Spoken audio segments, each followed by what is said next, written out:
Okay. இதில் வந்து நான் 6 ரோஸ் வந்து எல்லா ஸ்டிச்லேயும் ஒரு சிங்கிள் க்ரோஷஸ் போட்டு கம்ப்ளீட் பண்ணியாச்சு. இப்போ பார்த்தீங்கன்னா, நான் உள்ளே வந்து ஹெட்டை வந்து ஸ்டஃப் பண்ணிட்டேன்.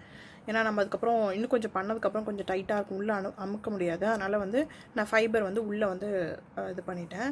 இப்போ வந்து நம்ம பாடி வந்து சுருக்கி நம்ம கொண்டு வர போகிறோம். ஓகே. மொத்தமாக வந்து இப்போ வந்து நமக்கு 24 ஸ்டிச்சஸ் இருக்கும். இதை வந்து கொஞ்சம் கொஞ்சமாக நம்ம குறைச்சி கொண்டு வர போகிறோம். ஓகே. இதில் இப்போ நான் வந்து ஃபஸ்ட்டு நம்ம எப்படி ஸ்டெப் பை ஸ்டெப்பாக இன்க்ரீஸ் பண்ணோம் இல்லையா, அது மாதிரி நான் ஸ்டெப் பை ஸ்டெப்பாக வந்து இப்போ நம்ம குறைக்க போகிறோம். இப்போ நான் வந்து ஃபஸ்ட்டு 2 ஸ்டிச்சில் ஓகே 3 ஸ்டிச்சில் போட்டுக்கலாம். ஃபஸ்ட்டு 3 ஸ்டிச்சில் வந்து நம்ம ஒரு சிங்கிள் க்ரோஷேஸ் ஃபஸ்ட்டு ஸ்டிச்சை வந்து நம்ம மார்க் பண்ணிப்போம். ஓகே. இப்போ அடுத்த ஸ்டிச்சை வந்து நம்ம டிக்ரீஸ் பண்ண போகிறோம். நம்ம இன்க்ரீஸ் பண்ணும்போது 2 ரோ தான் இன்க்ரீஸ் பண்ணியிருப்போம். இப்போ நம்ம குறைக்கிறத 3 ரோ குறைக்க போகிறோம். ஓகே. இப்போ வந்து அடுத்த 2 ஸ்டிச்சில் ஒரு சிங்கிள் க்ரோஷே சாரி 1 2 3 ஸ்டிச்சில் ஒரு சிங்கிள் க்ரோஷே அடுத்த ஸ்டிச்சை டிக்ரீஸ் பண்ணுறோம். இந்த மாதிரி தான் இது ஃபுல்லாக நம்ம போட போகிறோம். ஃபுல்லாக டிக்ரீஸ் பண்ணி கம்ப்ளீட் பண்ணிவிட்டு நெக்ஸ்ட்டு ரோ வந்து எல்லா ஸ்டிச்லேயும் ஒரு சிங்கிள் க்ரோஷஸ் போட்டு கம்ப்ளீட் பண்ணுங்கள். அதுக்கு அடுத்த ரோ எப்படி டிக்ரீஸ் பண்ணுறதுன்னு சொல்லிட்டு பார்க்கலாம். ஓகே. நான் வந்து ஒரு ரோ இப்போ டிக்ரீஸ் பண்ணியிருக்கேன். டிக்ரீஸ் பண்ணிவிட்டு ஒரு ரோ வந்து எல்லா ஸ்டிச்லேயும் ஒரு சிங்கிள் க்ரோஷஸ் போட்டிருக்கேன். இப்போ எனக்கு மொத்தமாக வந்து 20 ஸ்டிச் இருக்குது. இப்போ நெக்ஸ்ட்டு ரோ நம்ம டிக்ரீஸ் தான் பண்ண போகிறோம். ஃபஸ்ட்டு 2 ஸ்டிச்சில் நம்ம ஒரு சிங்கிள் க்ரோஷஸ் ஒர்க் பண்ண போகிறோம். இதை நம்ம மார்க் பண்ணிக்கலாம். ஃபஸ்ட்டு ஸ்டிச்சை மார்க் பண்ணிக்கலாம். ஓகே. ஃபஸ்ட்டு 2 ஸ்டிச்சில் ஒரு சிங்கிள் க்ரோஷே அடுத்த ஸ்டிச்சில் நம்ம வந்து டிக்ரீஸ். ஓகே. இந்த மாதிரி டிக்ரீஸ் பண்ணி ஃபஸ்ட்டு 2 ஸ்டிச்சில் ஒரு சிங்கிள் க்ரோஷே அடுத்து டிக்ரீஸ் ஃபுல்லாக போட்டு முடிச்சுட்டு எல்லா ஸ்டிச்லேயும் ஒரு சிங்கிள் க்ரோஷஸ் போட்டு கம்ப்ளீட் பண்ணிவிட்டு வாங்க. நெக்ஸ்ட்டு ரோவும் நம்ம டிக்ரீஸ் தான் பண்ண போகிறோம். அது எப்படி பண்ணுறதுன்னு சொல்லிட்டு பார்க்கலாம். ஓகே. நான் இந்த ரோ டிக்ரீஸ் போட்டு கம்ப்ளீட் பண்ணிவிட்டு எல்லா ஸ்டிச்லேயும் ஒரு சிங்கிள் க்ரோஷஸ் போட்டு முடிச்சிட்டேன். இப்போ வந்து நம்ம இன்னும் ஒரு ரோ மட்டும் தான் டிக்ரீஸ் பண்ண போகிறோம். அதுக்கப்புறம் வந்து நம்ம இதை க்ளோஸ் பண்ணிக்க போகிறோம். இப்போ ஃபஸ்ட்டு ஸ்டிச்சில் ஒரு சிங்கிள் க்ரோஷே அடுத்தது டிக்ரீஸ் அதை தான் பண்ண போகிறோம். இந்த ரோவில் ஸ்டிச் மார்க் பண்ணிக்கலாம். நமக்கு அப்படியே வந்து கீழே வந்து நமக்கு ரோ வந்து ஸ்டிச்சு அட்ஜஸ்ட் பண்ணி வர மாதிரி இருந்தால் நம்ம அதுக்கு ஏற்ற மாதிரி நம்ம அட்ஜஸ்ட் பண்ணிக்கலாம். டிக்ரீஸு ஒரு ஸ்டிச்சில் ஒரு சிங்கிள் க்ரோஷே நெக்ஸ்ட்டு ஸ்டிச்சில் டிக்ரீஸ் அதை தான் போட போகிறோம். ஃபுல்லாக போட்டு முடிங்க. நெக்ஸ்ட்டு எப்படி ஸ்டார்ட் பண்ணுறதுன்னு பார்க்கலாம்.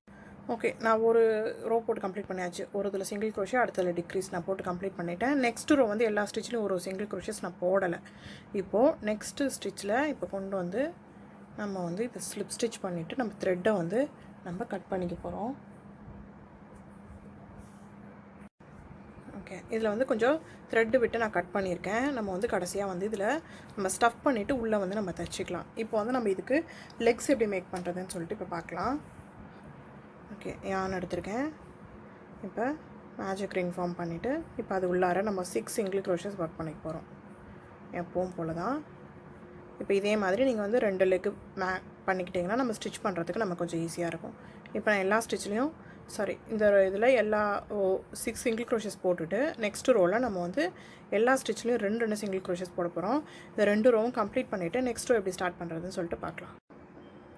ஓகே. இதில் 2 ரோ கம்ப்ளீட் பண்ணாச்சு. இப்போ நமக்கு 12 ஸ்டிச்சஸ் இருக்குது. இப்போ நம்ம ஃபஸ்ட்டு ரோ இன்க்ரீஸ் பண்ண போகிறோம். ஓகே. ஒரு சிங்கிள் க்ரோஷே அதை மார்க் பண்ணிக்கலாம். நெக்ஸ்ட்டு ஸ்டிச்சில் நம்ம இன்க்ரீஸ் பண்ணுறோம். 2 சிங்கிள் க்ரோஷே ஒரே இதில் கொஞ்சம் டைட்டாக இருக்குது. ஓகே. ஒரே இதில் 2 சிங்கிள் க்ரோஷே அடுத்ததில் 1 அடுத்ததில் 2. ஓகே. இந்த மாதிரி இன்க்ரீஸ் பண்ண போகிறோம். ஃபுல்லாக இன்க்ரீஸ் பண்ணிவிட்டு நெக்ஸ்ட்டு ரோ வந்து ஃபஸ்ட்டு 2 ஸ்டிச்சில் ஒரு சிங்கிள் க்ரோஷே அடுத்ததில் இன்க்ரீஸு ஃபஸ்ட்டு 2 ஸ்டிச்சில் ஒரு சிங்கிள் க்ரோஷே அடுத்ததில் இன்க்ரீஸ் 2 ரோவும் கம்ப்ளீட் பண்ணிவிட்டு நெக்ஸ்ட் ரோ எப்படி ஒர்க் பண்ணுறதுன்னு பார்க்கலாம். ஓகே. இப்போ நான் வந்து 2 ரோ போட்டு முடிச்சிருக்கேன். நம்ம இன்க்ரீஸ் வந்து நம்ம 2 ரோ பண்ணியிருக்கோம். இதை வந்து நான் கம்ப்ளீட் பண்ணிட்டேன். இப்போ வந்து நம்ம டிக்ரீஸ் பண்ண போகிறோம். இப்போ இந்த ரோவில் வந்து எனக்கு 24 ஸ்டிச்சஸ் இருக்குது. இப்போ வந்து நம்ம டிக்ரீஸ் பண்ணலாம். இப்போ ஃபர்ஸ்ட்டு ஸ்டிச்சில் ஒரு சிங்கிள் க்ரோஷே ஓகே. இப்போ செகண்ட் வந்து நம்ம டிக்ரீஸ் பண்ண போகிறோம். ரெண்டுத்தையும் வந்து டுகெதர் பண்ண போகிறோம். ஓகே. அடுத்த ஸ்டிச்சில் ஒரு சிங்கிள் க்ரோஷே நெக்ஸ்ட்டு ஸ்டிச்சில் டிக்ரீஸ். இதை தான் வந்து இந்த ரோ கம்ப்ளீட் பண்ணிவிட்டு இன்னும் ஒரு ரோ ஃபுல்லாகவே இதை தான் நான் கம்ப்ளீட் பண்ண போகிறேன். ஒரு ஸ்டிச்சில் சிங்கிள் க்ரோஷே, அடுத்தது டிக்ரீஸு, ஒரு சிங்கிள் க்ரோஷே, அடுத்தது டிக்ரீஸ். அந்த மாதிரி இந்த ரோ கம்ப்ளீட் பண்ணிவிட்டு இன்னும் ஒரு ரோவும் டிக்ரீஸ் பண்ணிவிட்டு வந்துட்டு அடுத்தது எப்படி ஒர்க் பண்ணுறதுன்னு பார்க்கலாம். ஓகே, இப்போ வந்து 2 ரோ வந்து டிக்ரீஸ் போட்டு கம்ப்ளீட் பண்ணியிருக்கேன். கம்ப்ளீட் பண்ணதில் இப்போ வந்து எனக்கு 11 ஸ்டிச்சஸ் இருக்குது. டோட்டலாக வந்து 11 ஸ்டிச்சஸ் இருக்குது. இப்போ வந்து இன்னும் ஒரு லெக்கோட ஹைட்டுக்காக வந்து இன்னும் ஒரு 9 ரோஸ் வந்து பார்த்திங்கன்னா நான் ஒரு சிங்கிள் க்ரோஷஸ் ஒர்க் பண்ணிகிட்டே வரப்போகிறேன். ஆல்ரெடி வந்து நான் லெக்ஸ் ஒர்க் பண்ணி வச்சுருக்கேன். இப்போ வந்து பார்த்திங்கன்னா வந்து நான் 4 இதே தான் பண்ண போகிறேன். கைக்கும் மாற்றி ஒர்க் பண்ண போகிறதில்ல. சேம் இதே பேட்டர்னே கொடுக்கலாம் அப்படின்னு சொல்லிட்டு கால் கை ரெண்டுத்துக்குமே இதே தான் கொடுக்க போகிறேன். அதனால் மொத்தமாக வந்து நம்ம 4 போட்டுக்கலாம், 4 செட்ஸ் போட்டுக்கலாம். போட்டு கம்ப்ளீட் பண்ணிவிட்டு வந்து நம்ம எப்படி ஸ்டிச் பண்ணுறதுன்னு சொல்லிட்டு பார்க்கலாம். இப்போ மொத்தமாக வந்து 9 ஸ்டிச்சஸ் வந்து, அதாவது உங்களுக்கு லெக்கோட ஹைட் எவ்வளோ வேணும், ஹேண்டோட ஹைட் எவ்வளோ வேணுமோ அந்த அளவுக்கு வந்து ஒரு சிங்கிள் க்ரோஷஸ் போட்டு கம்ப்ளீட் பண்ணியிருக்கேன். அண்ட் முடிக்கும்போது கடைசியாக வந்து 10 ஸ்டிச் இருக்கிற மாதிரி கம்ப்ளீட் பண்ணியிருக்கேன். கடைசி ஸ்டிச்சில் வந்து டுகெதர் பண்ணி முடிச்சிருக்கேன். 11 ஸ்டிச் இருக்கு இல்லையா, நம்ம இப்படி க்ளோஸ் பண்ணி தைக்கும்போது நமக்கு ஸ்ட்ரைட்டு தைக்க கொஞ்சம் கஷ்டமாக இருக்கும். அதனால் வந்து கடைசி ஸ்டிச்சை மட்டும் டுகெதர் பண்ணிவிட்டு 10 ஸ்டிச் இருக்கிற மாதிரி கொண்டு வந்து முடிச்சிருக்கேன். இந்த மாதிரி வந்து 4 செட்ஸ் பண்ணிக்கோங்க. அடுத்தது எப்படி ஒர்க் பண்ணுறதுன்னு சொல்லிட்டு பார்க்கலாம். ஓகே, இதில் வந்து இப்போ நம்ம 4 பேர்ஸ் ரெடி பண்ணியாச்சு.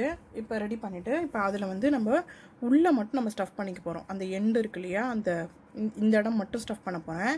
ஹேண்டுக்கு ஸ்டஃப் பண்ணல. உங்களுக்கு வேணும்னா நீங்கள் ஃபுல்லாகவே ஸ்டஃப் பண்ணிக்கலாம். நான் உள்ளே மட்டும் ஸ்டஃப் பண்ண போகிறேன்.